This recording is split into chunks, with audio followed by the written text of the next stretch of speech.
200,000. That's how many times a plane touched down safely somewhere in the world in just the last 3 days. Not one of those landings made the news because nothing went wrong. If your heart still pounds the moment you step onto that jet bridge, you are not being foolish.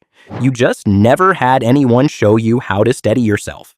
So today, I'm going to walk you through 8 simple things nervous flyers over 60 do to stay calm. From the seat you pick to the exact words you say to the crew. None of it needs a pill, and none of it needs you to pretend you're not scared. Stay with me to the very last one. It's the quiet shift in thinking that seasoned travelers say does more than all the rest combined.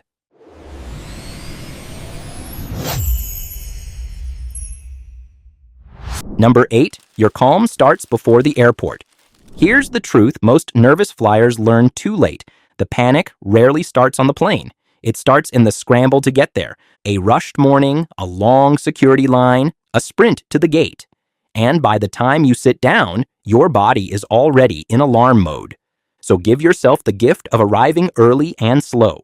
Get to the airport with time to spare, so nothing has to be a dash. Go easy on the coffee that morning. Caffeine copies the exact jittery feeling you're trying to avoid. Drink water instead and eat something light so your stomach isn't empty and anxious. None of this is about the flight yet. It's about walking to your seat already settled instead of already rattled. Your reassurance? A calm flight begins with an unhurried morning. Build in extra time. Trade the extra cup of coffee for water. Your nerves will thank you. Arrive settled and you take away anxiety's biggest head start. The next one is a choice you make before you ever leave home. Number 7, pick the seat that barely moves. Not every seat feels the same in the air. If bumps are what frighten you, where you sit matters more than you'd think. The smoothest ride on any airplane is over the wing, near the middle. That's the balance point. Like the center of a seesaw, it moves the least. The very back of the plane tends to sway and jostle the most, so skip the rear if you can. A seat toward the front, over the wing, gives you the steadiest ride in the house. And if choosing a window or an aisle worries you, pick whichever calms you. Some feel safer watching the horizon, others feel better with the shade down and a magazine. There's no wrong answer here, only the one that settles you. Your reassurance? Book a seat over the wing toward the front. It's the smoothest spot on the plane. Skip the very back where the motion is strongest. Choose window or aisle by what calms you, not by what anyone else says. The next one costs nothing and helps more than almost anything. Number 6, tell the crew you're a nervous flyer. This is the one people are too proud or too shy to do, and it's the one that works. When you board, quietly tell a flight attendant, "I'm a nervous flyer." That's it. Those 4 words unlock something wonderful. A good crew will check on you, explain a sound before it happens, and catch your eye with a steady nod during a bump. They do this all the time. You are not a bother, and you are certainly not alone. Some travelers even ask the crew to let them know when takeoff and landing are coming, so nothing is a surprise. I'll let you in on something. The folks who ask for that little bit of help are almost always the calmest ones on the plane by the end. Your reassurance. Say the words, "I'm a nervous flyer," to a crew member as you board. Ask them to give you a heads up before takeoff and landing if that helps. The crew wants you comfortable.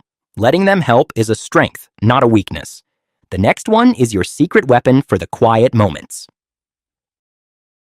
Number 5, bring a kit that steals your attention. An anxious mind hates an empty moment, so give it somewhere better to go. Before you fly, load up your phone or tablet with the things you love. A show you've been meaning to watch, a favorite album, a podcast, an audiobook, anything that pulls you in. A good pair of headphones is worth its weight in gold up there. The noise-canceling kind wraps you in quiet and softens the engine hum that unsettles so many people. Bring a paperback, a crossword, a bag of your favorite snack. The goal is simple. Fill your hands and your ears, and your worry has nowhere left to sit. Download it all before you leave home, so it's ready the moment you settle in. Your reassurance, preload shows, music, and podcasts before you leave the house. Pack noise-canceling headphones to hush the sounds that startle you. Keep your hands and mind busy, and anxiety loses its opening. Quick pause, and be honest with me. Which part of flying is the one that gets to you? The takeoff, the bumps, or the landing? Tell me in the comments. I read every single one. Then stay close, because number 1 is the quiet shift that changes flying for good. Number 4. The slow breath reset. When fear rises, your breath goes fast and shallow, and that alone can make your body feel worse. The good news is you can turn it around gently in about a minute. Try this. Breathe in slowly through your nose while you count to 4. Hold it softly for a moment, then let it out through your mouth even slower, counting to 6. That long, slow exhale is the part that matters. It's the signal your body reads as, "We're safe now." Do it a few times with your hand resting on your stomach so you feel it rise and fall. Many nervous flyers find this quiets a racing heart faster than anything else in their bag. It's free, it's silent, and it's always with you. Your reassurance. Breathe in for 4, then out for 6. Make the exhale the long one. Rest a hand on your stomach and feel it move, slow and steady. A few slow breaths calm the body's alarm. You carry this tool everywhere you go. The next one simply changes what your eyes are doing. Number 3, watch the crew, not the cabin. In a bumpy moment, a nervous flyer scans the cabin for danger. Try the opposite. Watch the crew. Those flight attendants have felt every sound and every jolt 1,000 times over. When the air gets rough, glance at them. If they're calmly pouring coffee and chatting, you have your answer. They know what a real problem looks like, and this isn't it. A steady crew is the most honest reassurance on the whole airplane. Let their calm become your calm. I always tell people, if the person who does this every single day isn't worried, your stomach doesn't need to be either. Your reassurance. In a bump, look to the flight attendants, not out the window. A relaxed working crew is your clearest sign that all is well. Borrow their calm. They would show it if something were truly wrong. The next one is the mental trick that takes the teeth out of turbulence. Number 2, reframe the bumps. Turbulence is the number 1 fear for most nervous flyers, so let's take its power away. Here's the shift. A bump is not the plane failing. It's just rough air, the way a boat rides over a choppy wave. The wing is gripping the air the entire time.